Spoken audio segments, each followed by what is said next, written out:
Tallinnas see mereäär paistab nagu hästi palju kirgi kütvat, et mis siis ikkagi nüüd peale valimisi Tallinna mereäärega saab? No, Tallinn on jõudnud oma arengus sellisesse staadiumi, kus meil on võimalik ära teha pikalt lubatud merepromenaad, mis oleks ka kesklinna ääres. Sellest promenaadist kindlasti üks osa on see, mis on seotud reiditee ehitamisega, aga reiditee ei ole ainult autotee, see on ka promenaad, see on ka jalakäijate alad, see on ka puhkepaigad mere ääres. Nii et see saab kindlasti olema ja loomulikult kõik see, mis puudutab seda kesklinna osa siin, et linnahalli ümbruskorda, linnahall ise korda ja loomulikult sinna linnahalli juurde ka promenaad. Aga nüüd ma pean küll ühe täpsustava küsimuse esitama. Siin need härrased, kes täna hommikul tuli teada, et kohtusse kaebasid linnavalitsusse, et kas nad ikkagi on oma ettepanekud esitanud? Ma arvan, et nad on esitanud oma ettepanekuid varasemalt selle protsessi käigus, sest 1,5 aastat oli aega esitada ettepanekuid ja ma väga loodan, et nad ka selles protsessis osalesid. Aga tõesti nüüd see viimane kohtukaebus, mis on, et seal ei ole küll ühtegi ettepanekut, seal on mõte ainult selles, et istume maha, arutame veel ja mõtleme, aga mida siis peaks mõtlema, mis suunas peaks mõtlema, mida peaks tegema teisiti, seda ei ole nüüd küll sinna juurde pandud ja minu meelest see on ühelt poolt kurb, aga teiselt poolt ma ütlen veel kord, et tegelikult arutamise aeg on läbi, hakkame tööle. Täna on nagu aktuaalne see merepiir või mereäär.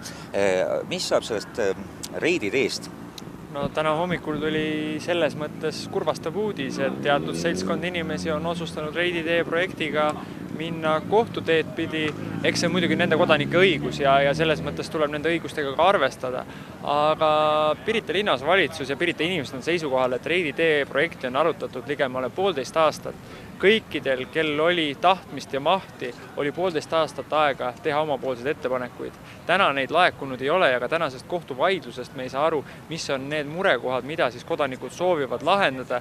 Nii et Pirita inimeste soov ja südametunnistus on küll see, mida nad tahaksid, et linn hakkaks kiiremas korras reiditeed ehitama, et juba lähiaastatel oleks kas või mõnegi minuti võrra teekond Piritalt kesklinna lühem või vastupidi.